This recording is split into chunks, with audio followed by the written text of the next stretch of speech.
After studying this module, you shall be able to define what is sensation and perception with its importance in cognitive psychology. We will also explain about the perceptual processes of perception, identify determinants of perception and different perceptual sets. We will begin this section by first understanding what is sensation and perception. The perceptual processes allow us to experience the world around us. Both sensation and perception work in understanding and interpreting the stimuli around us. For example, you have been asked to look around where you are sitting right now and notice the objects you see. Maybe you will notice the windows, trees, people around you, wherever you are placed currently. What you have done is just perceive the patterns, objects, things, people and even events around you. All these things help make the conscious experience and allow us to interact with the people and object around us. Therefore, perception is the process by which the sensory input or information is organized and interpreted into a meaningful experience. Further, this module will help us in understanding different approaches towards understanding what perception is and what are the different depths involved in perception. Now, let us focus on what is sensation and perception. Our world is active with all sorts of stimuli, which include all the objects and events that might surround us. Sensation and perception are the processes that help us to become aware of and recognize those various stimuli. It is with the help of sensation and perception we are able to perceive an object by paying attention towards it. It may seem strange to think about it this way, but in reality we don't experience these stimuli directly.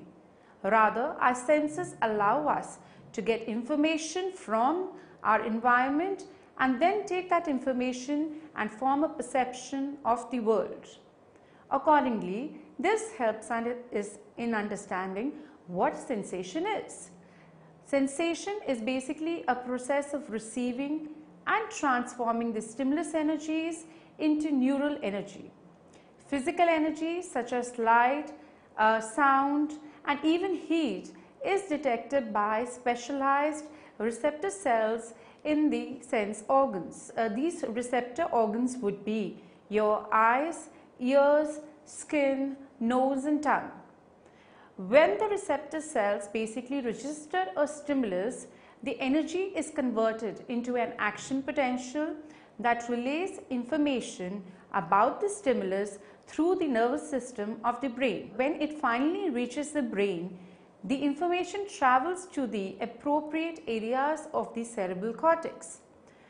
The brain gives meaning to sensation through perception. From here, the role of perception starts taking place.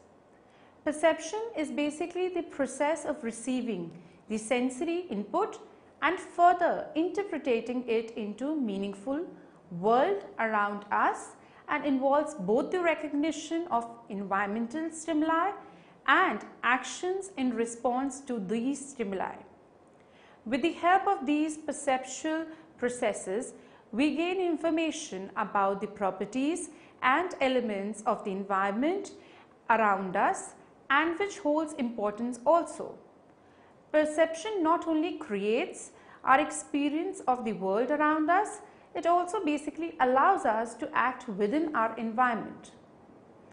Perception with the help of sense organs, which we had mentioned earlier also, was skin, touch, eyes, nose, enable us to basically receive and process all the information on the state of and alterations basically in the environment. For example, a set of senses were basically involved in the ability to detect changes in body positions and in movements. It also involves the cognitive processes which were there or which are necessary for further processing of information, such as recognizing the face of the friend or detecting a familiar scent. So all these things, for that we basically involve our cognitive processes. According to Allen and Jones, perception consists of basically three components. Now let's try and focus on these three components. First, the perceiver. Perceiver is a person who becomes aware about something in the environment and further comes to a final understanding. There are three factors that can influence his or her perceptions. These three contents or factors would be experience, motivational state, and finally an emotional state. Second is the target. This is the person who is being perceived or judged. Ambiguity or lack of information about a target leads to a greater need for interpretations and additions. And the third factor out here is the situation. Situation also greatly influence perceptions because different situations may call for additional information about the target. When a perceiver focuses on something, he or she may start giving meaning to the events around them for detailed understanding. Now let's understand what are perceptual processes. Goldstein in 2002 have given a model of perceptual process which helps in basically understanding of the sequence of steps that begins with the environment and leads to our perception and an action also in response to the situation or a stimulus. This process is basically a continual process, but when we perceive something, we do not tend to pay greater deal of time thinking about the actual process at that very given moment. So this process is also being shown in a diagram which will basically explain about the continual perceptual process, where perception is basically through recognition, action, your environment and stimulus which is there, your attended stimulus which you are focusing on, your stimulus or the receptors are also there, your transduction is coming into account, your processing is there, which further leads to perception, and the knowledge also from processing also leads to your perception. In order to understand how the perception process works, let's start by breaking down each one of them into steps. Step 1, environment stimuli are all those things in our environment that has the potential to be perceived. It includes anything that can be touched, seen, smelled or heard, and even those objects in the environment that can be changed with position to our body. We can explain this with an example. You have gone for jogging in the park. What all you see there are your environmental stimuli. The people you notice talking to each other, children playing, cars passing by, and even tree branches swinging by breeze, all these serve as the starting point of a perceptual process. Step 2 is the attended stimulus. Attended stimulus is the specific object in the environment on which our attention is focused on. The attended stimulus can be any familiar stimuli, and in some cases we are likely to pay attention to stimuli that have some degree of novelty. We can also explain this with an example that for stimuli that are familiar would be face of a known person in a crowd, and novelty would be the pantless man standing near the bus stop. From a previous example referred in the first step, what might be the attended stimuli there? During your morning jog, if you notice birds chirping on the trees, the birds represents your attended stimuli. Therefore, the bird becomes the center stage on which you are focusing your attention, and all other things are left aside. Step 3 would be stimulus on the receptors, is which when you pay attention to a particular object, by directly looking at it, an image of that object is formed on the receptors of the retina of your eye. For example, while jogging, your attended stimulus was bird, as your focus of attention was on it. Now this image of the bird is formed on the retina. How this image is formed in the retina. The first part of this process involves the light actually passing through the cornea and pupil onto your lens. The role of the cornea is to basically help focus the light as it enters the eye, and the iris of the eye controls the size of the pupils in order to determine how much light to let in. The cornea and lens acts together in this project an inverted image of the retina. The image which is formed on the retina is still not perceived because the image on the retina is basically upside down from the actual image which you are looking at in the environment. This visual information which is there will be changed even more drastically in the next step on this process.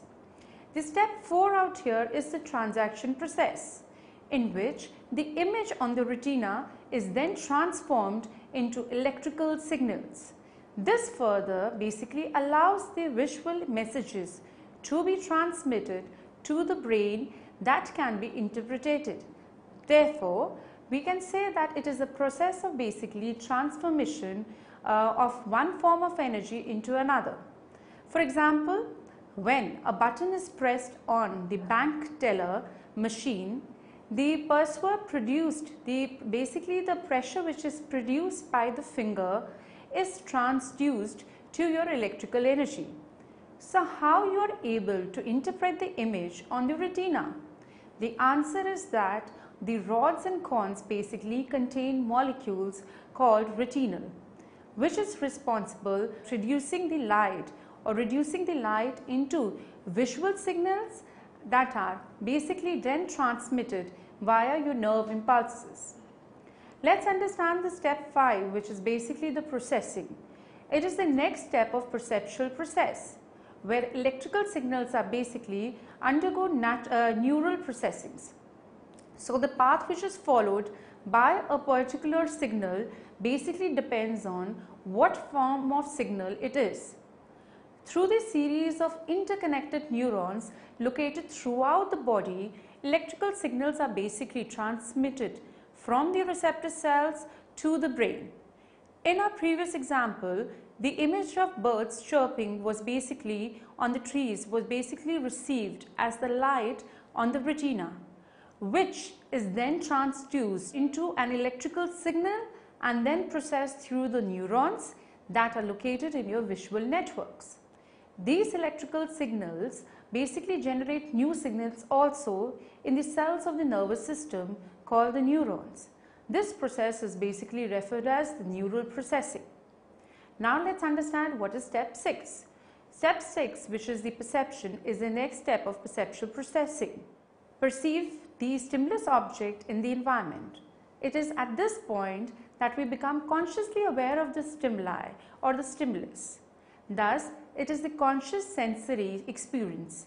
When the electrical signals produced by the neurons are somehow processed by the brain and transformed to the experience of seeing the bird, the stimulus is said to be perceived. Hence, we are aware of the stimuli from our environment and also in fact become fully consciously aware of what we have perceived. The next stage or the next step is your recognition. Recognition is basically the ability to interpret and give meaning to the object. Our brain plays an important role in categorizing and interpreting what all it is being seen. Thus, recognition is our ability to basically place an object into category. Continuing with our example, it is in the recognition stage of the perceptual process that we become conscious that there is a bird on the tree, and the recognition stage is an important part of perception since it allows us to give meaningful interpretations of the world around us. By placing objects in the meaningful category, it enables us to understand and to react to the world around us. Now, the step 8, which is your action. It is the final step of perceptual process. Perception involves some sort of action in response to environmental stimuli. Action could involve a variety of motor activities such as turning your head away to look at something else. This action phase of perceptual development involves some type of motor actions that takes place in response to the perceived and recognized stimulus. This might involve a major action similar to running towards a person in distress, or something as subtle as blinking your eyes in response to a puff of dust blowing through the air. Till now, we have discussed and understood the steps which are involved in perceptual process. But one aspect which basically plays a very important role in this continual process is basically the knowledge. It seems to have an important impact on two stages, which are your processing and your perception. Now let's understand what the knowledge content plays an important role and how it plays it. Knowledge has an important part or role to play in the ability of an individual to basically recognize different objects, events or situations.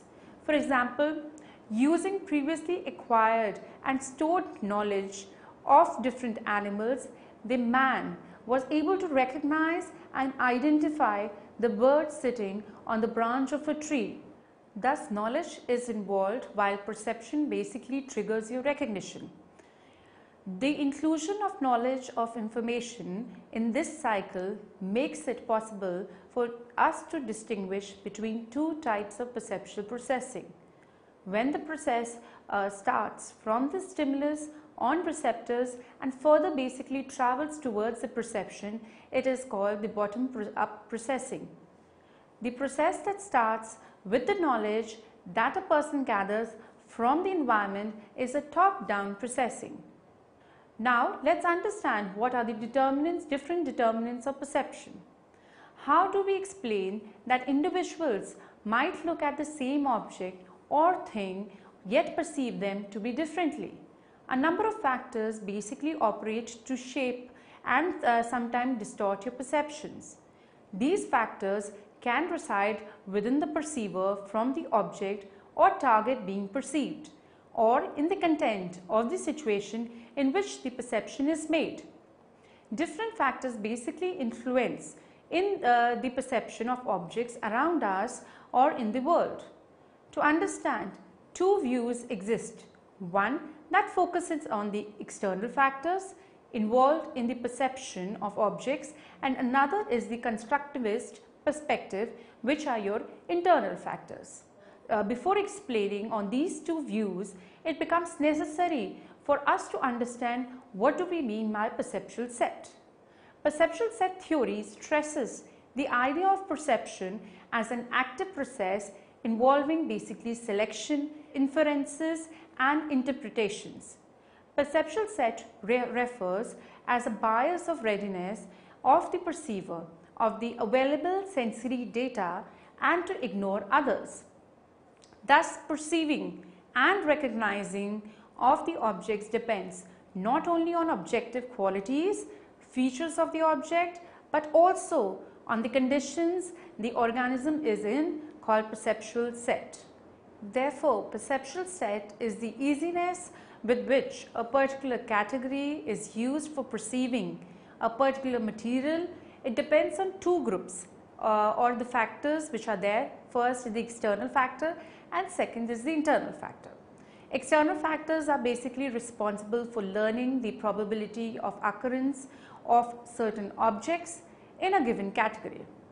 If one expects that a given object might occur, he or she will recognize it more easily. A typical example of the influence of external factors is the phenomenon of priming. If man has been previously or consciously informed about the kind of stimuli to be exposed, their recognition will be easier. Internal factors are basically associated with the internal organizations of categories one uses when perceiving. External factors affecting perceptual set includes basically first is the frequency. It refers to how often objects of a given category occurred in the past. This will help us in focusing our attention to that specific object which had occurred number of times. Repeated external stimulus gathers more frequency, or repeated stimulus gathers more attention than a single one, therefore stating the frequency principle. Repetition is one of the most regularly used technique in advertising and is the most common way of attracting people's attention. Frequency results in making people aware of the stimulus. Now the stimulus intensity. If other stimulus is comparable, more intense stimulus attracts more attention than a subtle one. We can take an example, a loud siren gets more attention than a faint one. Thus, sound plays a very important role in perception of an object. Third is the stimulus magnitude. Stimulus magnitude also plays an important role in attracting our attention. For example, a large advertising board attracts more attention than a smaller one. Therefore, the size of the object affects our perception. Social consequences. Category commonly used by others seems more ready. Example is in ambiguous situations. This can be confirmed by such social phenomena as stereotyping, conformity, or diffusion of responsibility. Next would be the context. Berner in 1951 illustrated how context of alphabets and numbers plays a very important role in your perception. By showing the participants an ambiguous figure of 13 in the context of letters of numbers, the physical stimulus 13 is same in each case, but it is perceived in different way because of influence of the context in which it appears, which you can also see in the figure. Next is your motivation, which are these are categorized into your internal factors which affects your perceiver while perceiving the categories, and the first one is the motivation. It has been viewed that motivation will affect the speed and the way in which we perceive the world.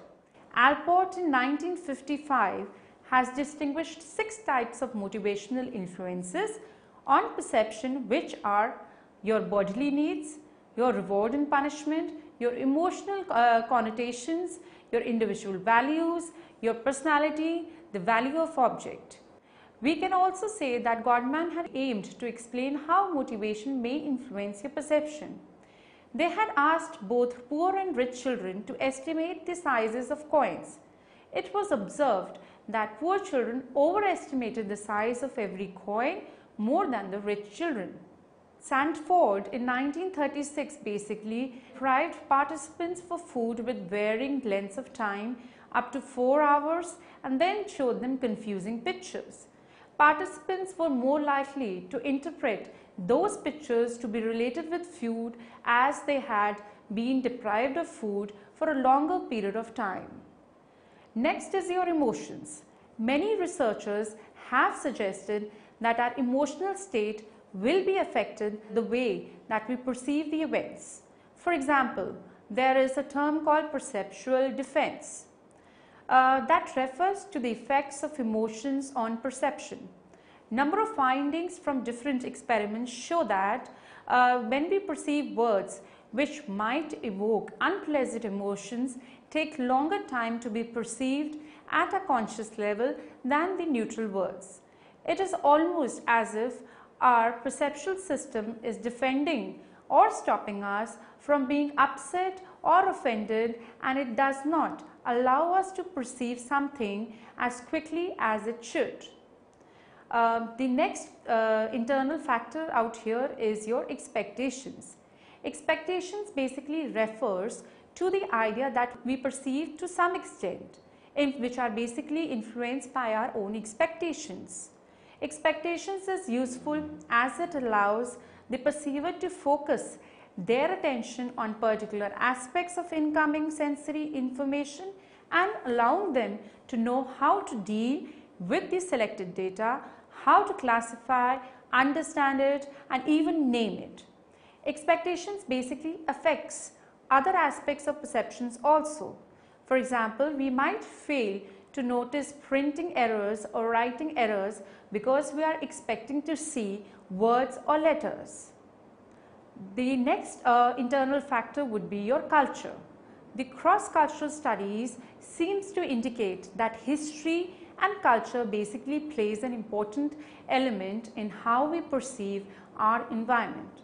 Perceptual set is concerned with the dynamic nature of perceptual processes, and clearly there may be a difference cross-culturally in the kinds of factors that basically affects a perceptual set and the nature to its effect.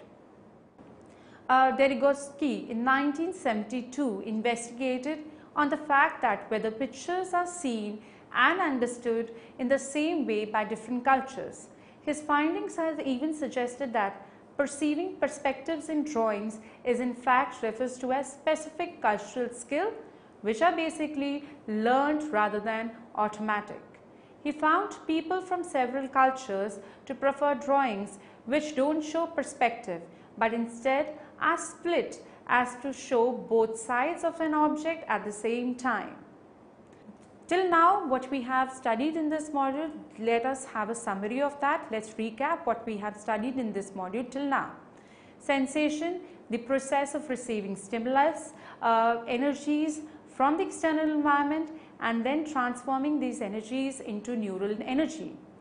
Perception is basically the process of organizing and interpreting all the sensory information from our environment, and we further give meaning to it.